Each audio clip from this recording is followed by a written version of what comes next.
आंध्र प्रदेश। और नंबर देखिए, यहां पर टीडीपी के साथ अलायंस है 18 पर भारतीय जनता पार्टी और टीडीपी यानी एनडीए।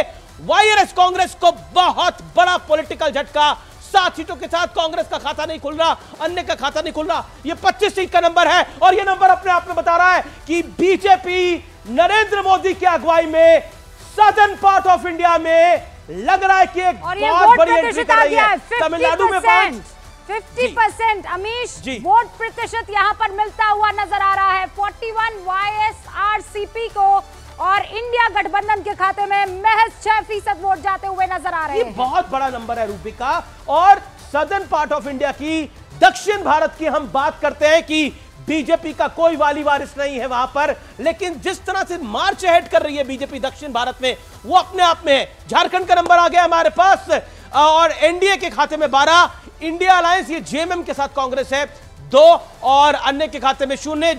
हमारे साथ तनुज खत्री है, डॉक्टर तनुज खत्री, मैं उनका भी रुख करूंगा। लेकिन आंध्रा का नंबर अपने आप में बहुत कुछ कह रहा है। एक बार फिर आंध्रा के नंबर पे आएंगे, लेकिन पहले एनडीए का नंबर देख लेते हैं। झारखंड के 58% एनडीए के खाते में जाता हुआ इंडिया गठबंधन के खाते में 32% वोट आ रहा है और 10% वोट मिल रहा है 14 सीटों पर झारखंड की अन्य पार्टियों को। लेकिन यहां पर बड़ा वोट परसेंटेज एनडीए के पास 58% आता हुआ झारखंड में नजर आ रहा है और बड़ा उलटफेर वहां आंध्र प्रदेश में होता हुआ साफ तौर पर दिखाई दे रहा है। इनफैक्ट 300 पार अब 18 राज्यों की गिनती के बाद 402 सीटों में से 302 पर एनडीए इस वक्त। ये सबसे बड़ी खबर है 7:32 और खबर यह कि 18 राज्यों के सर्वे में 27 सीटों का जो अनुमान आ रहा है उसमें एमपी राजस्थान में इंडी गठबंधन का सफाया होता हुआ नजर आ रहा है। उत्तर प्रदेश बिहार में एनडीए को बम्पर जीत यहां पर दिखाई दे रही है अमीश। और 18 राज्यों में ओपिनियन पोल में 300 सीटें पार बीजेपी का गठबंधन एनडीए कर रहा है। लेकिन मैं फिर आता हूं दक्षिण भारत के ऊपर। दक्षिण भारत में आप तमिलनाडु से शुरू करिए 5, केरल में 2 और आंध्रा के अंदर आते आते 18 हो रही है भारतीय जनता पार्टी और बीजेडी, भारतीय जनता पार्टी और टीडीपी। ये अपने आप में बड़ा नंबर है। और क्यों है ये, इसमें बात करनी होगी।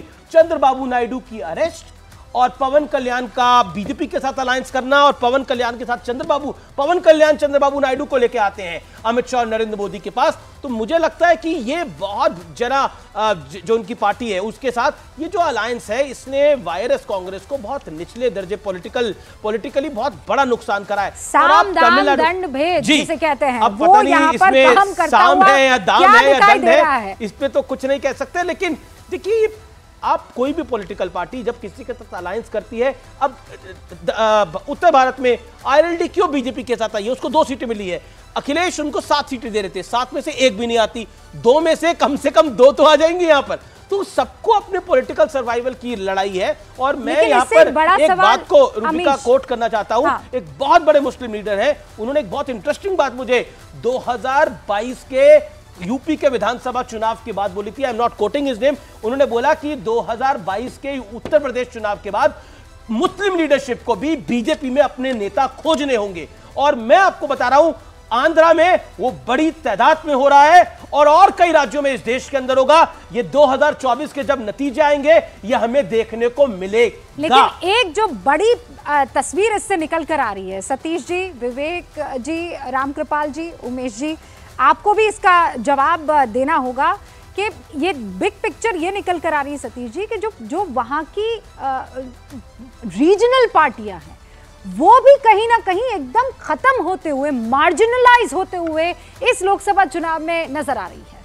देखिए, लोकसभा में रीजनल पार्टी जब कोएलिशन एरा चलता है तो उसमें उसकी महत्ता रहती है। चूंकि विपक्ष बहुत खंडित है और बहुत निरुत्साहित है, तो इस वजह से वो जो रीजनल पार्टीज हैं, एक्सेप्ट फॉर वो भी पर्सनालिटी सेंट्रिक है, इसके वजह से वो दिखाई नहीं पड़ता है। तो इसलिए मैंने कहा ना कि सारी जो रीजनल पार्टी है कुछ ओजस्वी होकर के और कुछ टैगिंग करके बस अब वो एक सैटेलाइट का काम कर रही है, कम से कम लोकसभा चुनाव। हमारे साथ एक जेएमएम के प्रवक्ता हैं तनुज खत्री, डॉक्टर तनुज खत्री, उनका रुख कर सकते हैं। तनुज जी, झारखंड का नंबर हमने दिखाया, ऐसा है कि अलायंस 2 सीटें ले रहा है लेकिन एनडीए को बहुत बड़ी बढ़त मिल रही है। पूरे देश में एनडीए को एक बहुत बड़ी बढ़त मिलती हुई दिख रही है ओपिनियन पोल के अंदर। देखिए अमीश जी, और रूबिका जी, ओपिनियन पोल आते हैं, एग्जिट पोल भी आते हैं जी, ये आपका या एक स्ट्रैटेजी और मैकेनिज्म होता है जिसके द्वारा ये सारी चीजें आती हैं।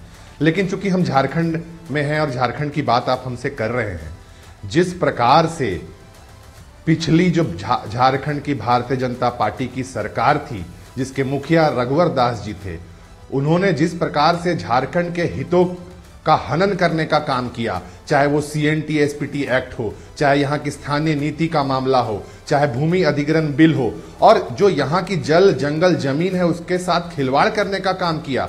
और ठीक लोकसभा के बाद यहाँ विधानसभा के चुनाव हुए थे और उसमें झारखंड की जनता ने जो जनादेश दिया था वो हेमंत सोरेन जी के नाम का जनादेश दिया था।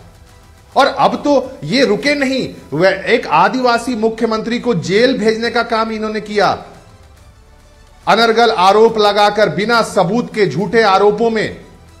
और इसका जवाब हम समझते हैं झारखंड की जनता मन बना लिया है और वो झारखंड की जनता इन सभी चीजों का जवाब देगी। इनको मुख्यमंत्री, जो इनके पूर्व मुख्यमंत्री थे, उनको VRS देना पड़ा कि उन्होंने इतना कुकर्म किया था भारतीय जनता पार्टी के इशारों पर।